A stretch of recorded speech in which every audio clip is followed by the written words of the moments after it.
Bhavna Sharma, Associate Professor, Birla Global University, Bhubaneswar. The topic for her is the Constitution as a guardian, ensuring accountability in governance.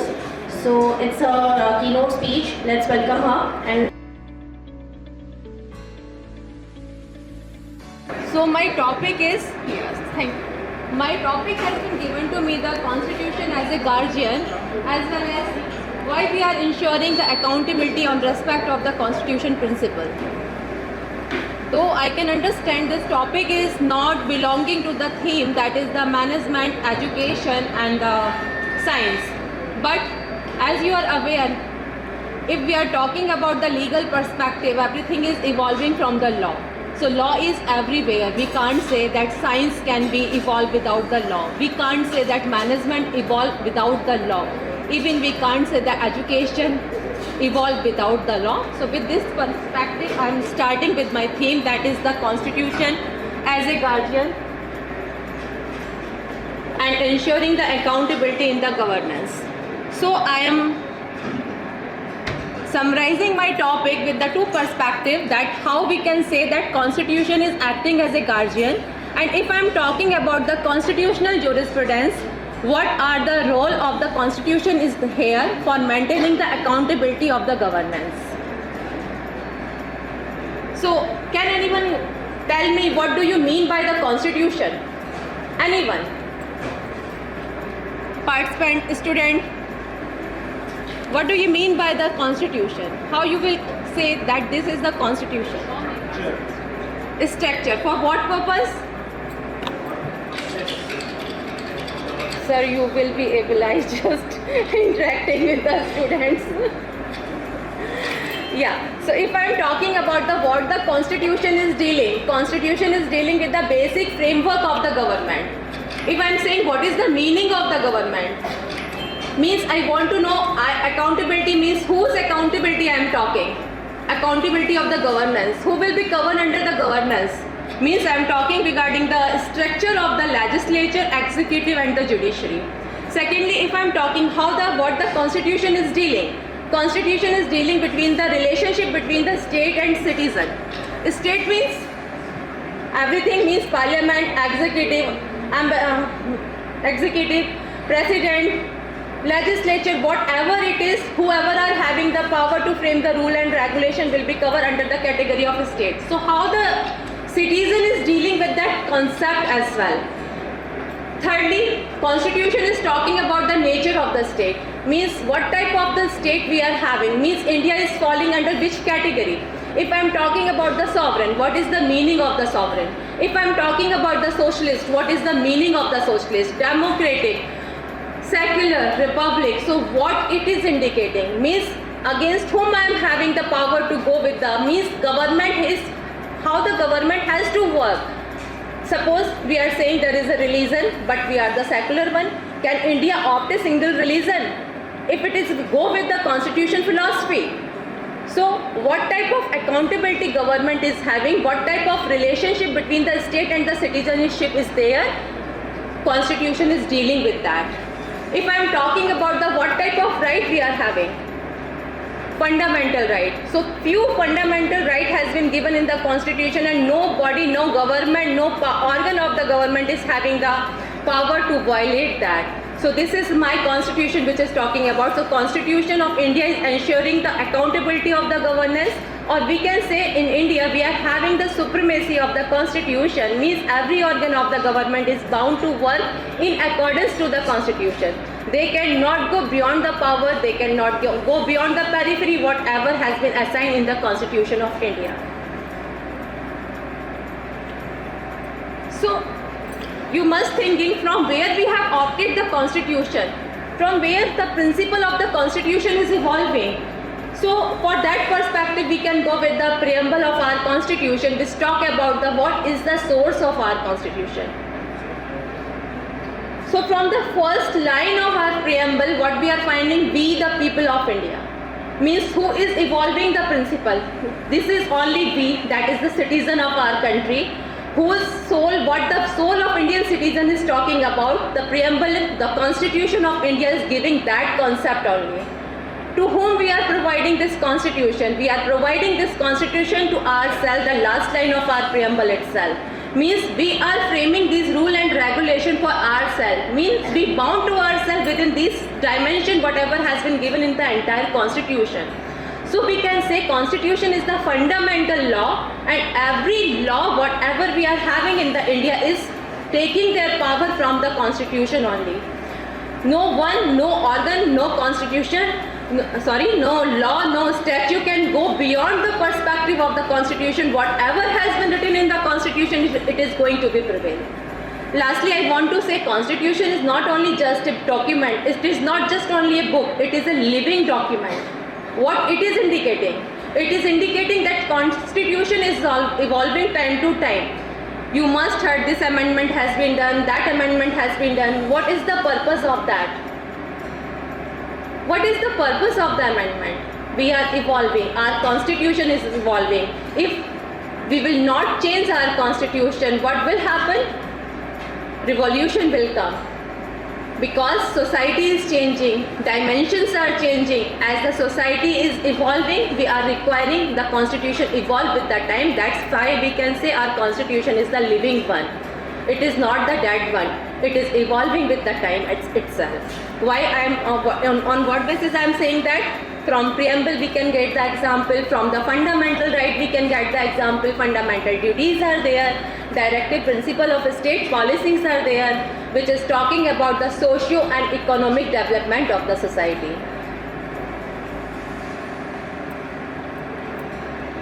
So if I am talking about if I am talking about the accountability in the governance, that is the governance, once I am saying that, I mean I am talking about the legislature, I am talking about the executive, as well as I am talking about the judiciary itself. So if I am saying we are requiring the accountability in the governance, so what we are indicating with that method, we are saying that we are requiring the transparent and trustworthy government. We are requiring that everything must be go on smooth parameters. We are requiring our judiciary must act in the transparent manner. We are requiring that our executive must act in a transparent manner. We are requiring that whenever the legislature is framing the law, they must take the advice from the citizen itself. So if we are saying our government is not accountable, if we are saying there is no provision of the accountability has been given in our constitution, so democracy will remain only on the paper. Democracy means, why I am saying that democracy will remain only on the paper? It is indicating democracy means the government by the people, for the people, of the people. Means we are framing our government will work for us and they will responsible for us. So if the government is not accountable, it means democracy is going to remain only on the paper but not in the functional mode. That's why we are saying that whenever there is the work of the government, they must be accountable for that purpose. So there will be the misconception regarding the responsibility and the accountability. But these two phraseology is different from each other. Responsibility means whatever obligation we are having, in which manner we have to act. But whenever we are answerable for my action, whenever I am answerable by my omission, it will be called as accountability. So what is the aim whenever I am saying accountable governance, accountability of the government, what is the aim of it? So I want to emphasize here two phraseology, that is the information, whatever the functioning they are performing, how in which manner they are functioning. So we are requiring functioning. Whenever there is a functioning of the government, they must be responsible for that, they must be the accountable for that. And whenever they are working anything, it must be done in the public interest. Means whatever action they are doing, it must be just, fair and reasonable. And whenever I am saying the just, fair and reasonable, it is talking about the natural justice concept must be there.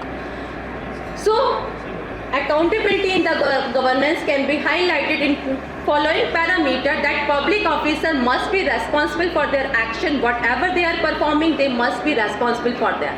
If I am talking about the responsibility, in what manner? In manner of the decision making. Means whenever they are in the capacity of taking the decision, their decision must be done by the keeping the interest of the general public in their mind. means interest of the general public should not be on the stake. So this is the only aspect what I want to take, and whenever I am coming on the constitutional jurisprudence, means what the provision has been given in the constitution for maintaining the accountability of the government. So I want to highlight here, we can say we are the largest democratic country in the world, entire world. So from which parameter I am saying on that? So whenever we want to know any document, we have to go with the preamble aspect. So preamble is giving certain guideline to us in which manner my country is going to work. Preamble is talking about the nature of the state. Preamble is talking about the justice, what we want to achieve from our constitution. So we can say that preamble is giving the certain perspective, certain provision which is making the demarcation, which is keeping the supervision, how the government has to work in my country. Then we can say we are having the limited power of the government. If I am saying the limited power of the government, here I want to highlight that separation of power concept is there. Separation of power concept in which manner? We are having the three organ of the government, that is the legislature, executive and the judiciary. They are having their separate dimension for working, but it doesn't mean that they will work in the arbitrary manner. They are having the concept separation of power with the check and balance concept. So this is the one thing, and secondly I want to come on the next concept, that is the rule of law. Rule of law means whenever the government is functioning, there must be the functioning of the law, not the rulers. Means I want to say there must be the absence of arbitrary power, there must be the equality before law, and there must be the predominance of legal spirit. If we are maintaining this, rule of law will be maintained. Lastly, next I want to come on the protection of the fundamental right. As I discussed at the initial phase, we are having the fundamental right. 6 fundamental right has been given, but I want to emphasize here protection of the fundamental right. So I want to come directly on the Article 32 and Article 226, which is talking about if state is violating my fundamental right, every citizen is having the right to go directly towards the Supreme Court through the writ procedure as well. So this is the concept which is talking about the accountability of the governance.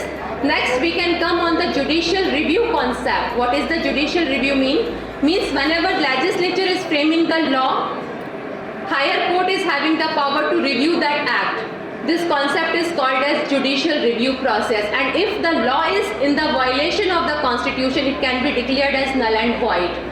So Keshwananda Bharti case is there. In this particular case, Supreme Court has given the concept of the basic structure doctrine, in which the Supreme Court stated that legislature is having the power to frame any type of law. The legislature is having the power to amend any law, but they cannot violate the basic structure doctrine. Means whatever the principle has been given in the preamble, whatever the main soul of our constitution, the legislature cannot go beyond than that. So this is the concept of the basic structure whichever has been given in the Keshwananda Bharti case.